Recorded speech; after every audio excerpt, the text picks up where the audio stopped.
안녕하세요. 푸지탐에서 유럽 프랑코포니 중에서도 벨기에를 발표하게 된 고태경입니다. 바로 시작하겠습니다. 먼저 벨기에는 오른쪽에 있는 그림과 같이 프랑스, 네덜란드, 독일, 룩셈부르크와 지리적으로 국경을 맞닿아 있는 국가이고요. 이 벨기에 사람들은 네덜란드어, 프랑스어, 독일어를 사용하는데 그 비율은 네덜란드어가 55%, 프랑스어가 36%, 그리고 독일어가 1%라고 합니다. 수도는 브뤼셀이라는 곳에 있고요. 저는 벨기에 이번 발표를 준비하면서 벨기에의 역사에 대해서 큰 흥미를 느끼고 벨기에의 역사를 중점적으로 다루려고 합니다. 하지만 그 전에 앞서서 벨기에의 역사를 다루기 위해서는 그 저지대라고 부르는 지역들에 대해서 먼저 알아봐야 합니다. 여기 벨기에, 네덜란드, 룩셈부르크가 속해 있는 지역을 보통 저지대라고 부르는데 이쪽 유럽 역사가 저희 한중일로 따지면 한국과 중국과 일본의 역사가 지리적으로 가까이에 있지만 역사가 사실상 어느 정도 독립되어서 성장한 게 아니라 굉장히 얽혀 있거든요. 그래서 프랑스, 독일, 오스트리아와도 많이 얽혀 있고, 그리고 특히 이 벨기에, 룩셈부르크, 네덜란드를 한 지역으로 보셔야 돼요. 완전 예전에는 이때 벨기에가 하나의 독립된 왕국으로서 존재한 적이 없었고 다른 국가들과 어떤 특정 국가에 속해 있다가 최근에 들어서 이게 독립을 한 케이스이기 때문에, 그래서 역사를 알기 위해서 먼저 서유럽의 역사를 전반적으로 살펴봐야 하고 그거를 오늘 빠르게 좀 설명해 드리도록 하겠습니다. 먼저 이 저지대 지역에 대해서부터 아셔야 돼요. 여기가 벨기에고 룩셈부르크, 네덜란드가 있는데 이 세 개의 국가를 현대에 들어서는 베네룩스라고 부르지만 역사적으로는 저지대 지역이라고 많이 불렀어요. 그래서 제가 찾아본 자료들에도 저지대 지역이라고 많이 나와 있고, 지금 이 베네룩스라는 거는 현대에 들어서 현재 시점이지만 현재는 지리적으로 그리고 역사적으로도 긴밀한 관계에 있는데 현대에서 정치적으로 그리고 경제적으로 매우 긴밀한 관계에 있다. 그리고 이 베네룩스라는 이름이 제2차 세계대전 중에 이 3국의 정부가 런던으로 망명을 하게 되는데 1944년에 런던에서 관세 동맹 조약을 맺어요. 그 관세 동맹을 벨기에, 네덜란드, 룩셈부르크 다 합쳐서 베네룩스 관세 동맹이라고 불렀고, 여기서 기인해서 이들의 동맹 관계를 베네룩스라고 합니다. 네, 벨기에 역사입니다. 완전 고대에는 이 프랑스 북부와 벨기에 쪽에 있는 이 갈루아 지방에 벨가의족이라는 민족이 살았고요. 이때 기원전 58년에 로마가 이 갈루아 지역을 정복하게 되면서 갈로-로마 문명이 형성됩니다. 그리고 나중에 이렇게 서로마 제국, 동로마 제국 이렇게 나뉘다가 481년에 프랑크 왕국이 세워지는데요. 이때 유명한 샤를마뉴 대제가 있었고, 근데 샤를마뉴 대제가 죽고 나서 이 땅을 너무 크니까 후손들한테 나눠주게 되는데 그때 하나로 오는 게 아니라 좀 분열돼요. 843년에 베르댕 조약, 그리고 870년에 메르센 조약을 통해서 이렇게 서프랑크 왕국, 중프랑크 왕국, 이거 다른 용어도 있는데 동프랑크 왕국 이렇게 세 개로 나뉘고 이 세 개의 프랑크 왕국이 현대 프랑스, 이탈리아, 독일의 기본이 됩니다.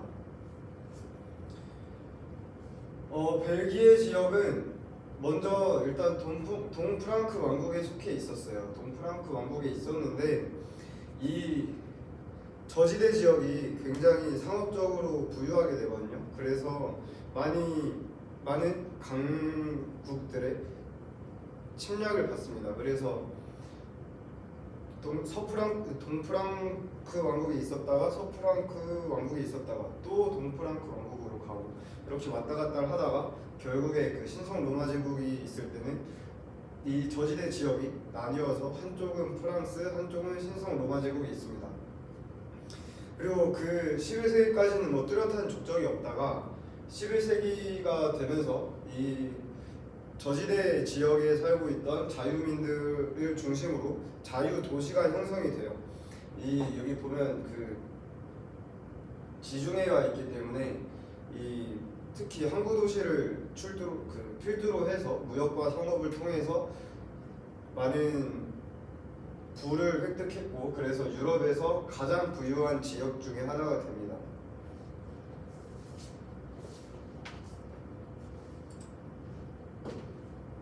네, 그렇게 그 자유도시로서 막 하다가 15세기에 그 부르고뉴 공국이 되게 힘을 많이 얻게 되거든요. 그래서 이 저지대 지역의 많은 지역들을 부르고뉴 공국이 뺏어요. 그래서 이 저지대 지역을 부르고뉴령 네덜란드라고 부르는데 1477년에 이 부르고뉴 공국이 합스부르크에 합쳐지게 돼요. 그 합병이 되면서 이 저지대 지역 또한 합스부르크로 넘어가게 되고 그래서 합스부르크 네덜란드라고 불리게 됩니다. 그리고 이 시기에 저지대 지역을 17개의 주로 개편을 하게 돼요. 이때 카를 5세가 통치를 하고 있었어요.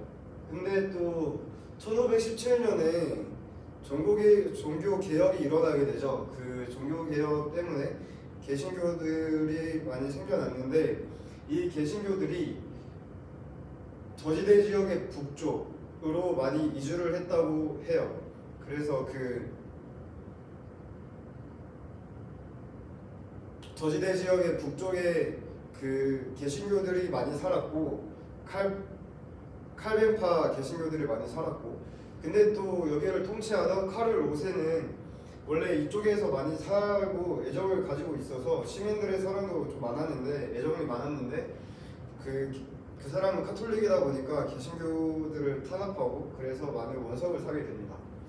그러다가 1556년에 카를 5세의 아들 필리페 2세가 스페인, 남부 이탈리아 그리고 이 저지대 지역을 물려받게 되면서 통치를 하게 되는데 이 사람은 스페인에서 살았어요. 스페인에서 살아서 스페인적인 성향 색채가 굉장히 강했고 완전 독실한 가톨릭 신자였단 말이죠. 그래서 다시 저지대 지역에 있는 개신교들을 탄압하게 됩니다.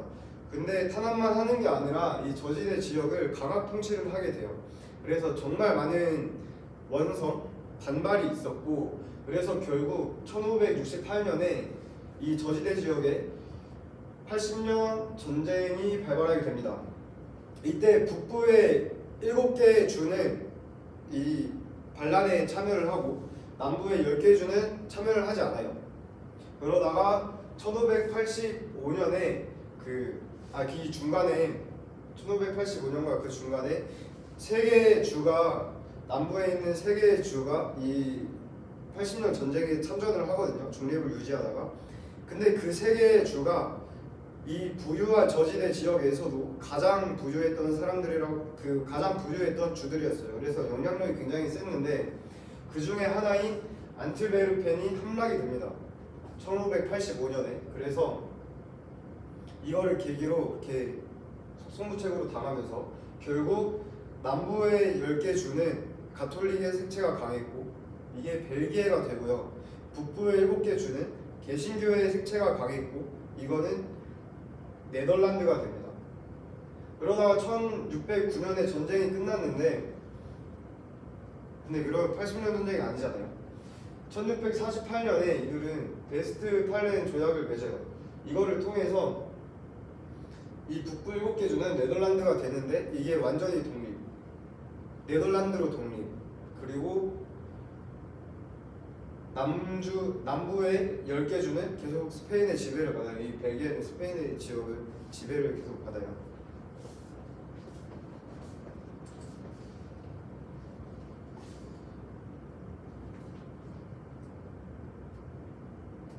그러다가 1714년에 이 스페인이 스페인이 합스부르크에 합쳐지게 돼요. 그래서 이 저지대 지역 또한 같이 합스부르크로 가게 되고, 그래서 네덜란드가 합스부르크에 합병이 되었고, 이 벨기에 지역은 그럼에도 불구하고 오스트리아 합스부르크 제국의 지배에 열렬히 저항하게 됩니다. 그러다가 1789년에 프랑스 대혁명이 발발하게 되죠. 프랑스에서 이 혁명에 벨기에 사람들도 호응을 하면서 1790년에 벨기에 합중국을 설립해요. 근데 이게 1년도 안 돼서 진압되고 무산되긴 했지만, 그래도 이 벨기에라는 하나의 공동체로 뭉친 최초의 집합체였다는 데서 의의가 있습니다. 그러다가 18세기 말에 프랑스 혁명군의 공격을 받아서 약 4년 만에 프랑스의 영토가 됐기도 했고, 그리고 사실 네덜란드와 계속 아무리 프랑스와 지역적으로 가까이 있다 해도 네덜란드와 더 깊은 교류가 있었기 때문에 사실상 여기 본토의 언어는 네덜란드가 맞아요. 네덜란드의 그게 더 큰데 지금은 프랑스어도 적지 않게 사용하고 있잖아요. 그래서 제 생각에는 이 프랑스의 영토였던 기간이 많은 영향을 끼친 것 같다, 이런 생각을 하고, 아무튼 여기서 근데 결국 벗어납니다. 프랑스 영토에서 다시 벗어나게 되는데 1815년에 빈 회의가 열려요. 근데 여기서 뭘 하냐면 벨기에를 네덜란드에 편입시킵니다. 그렇게 해서 네덜란드 연합왕국이 생겼는데, 이때 사실상 200년간 네덜란드와 벨기에가 그렇게 큰 교류가 없고 그냥 독립된 채로 살았대요. 근데 그러면 당연히 벨기에 사람들이 반발을 하겠죠. 그래서 1830년에 벨기에 혁명을 일으키게 됩니다. 이 저지대 지역 내에서도 이 네덜란드와 분리된 정체성을 가지는 벨기에 지역의 사람들이 독립전쟁을 일으키게 되고, 결국 1831년 런던 회의에서 벨기에가 프랑스와 같은 서구 열강들에게 이 벨기에의 독립과 중립화를 확약받았습니다. 그러다가 제1차 세계대전 때 독일군의 공격을 받았고, 이 국토 대부분이 점령되면서 엄청 많은 피해를 입었고, 그래서 제1차 세계대전의 최대 격전지라고도 할 만큼 많은 피해를 입었다고 해요. 그리고 제2차 세계대전 이후에는 벨기에가 영구 중립을 포기하고 나토에 가입함으로써 적극적으로 국제 기구를 유치하고 이렇게 하나의 국가로 성장 발돋움을 하게 됐습니다. 그리고 지금 현대까지 이렇게 이어지고 있고요.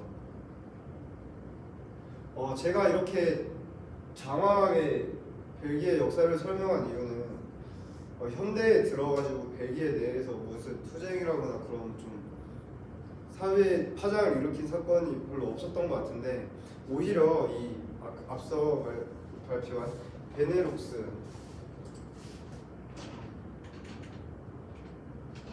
이 베네룩스에서 상당한 중요성을 차지하고 있고, 그리고 역사적으로 왜 프랑스어를 쓰고 있는가, 어떻게 해서 베네룩스 이 세 개의 국가가 긴밀한 협력 체계를 구성하게 되었나, 이런 것들을 이해하는데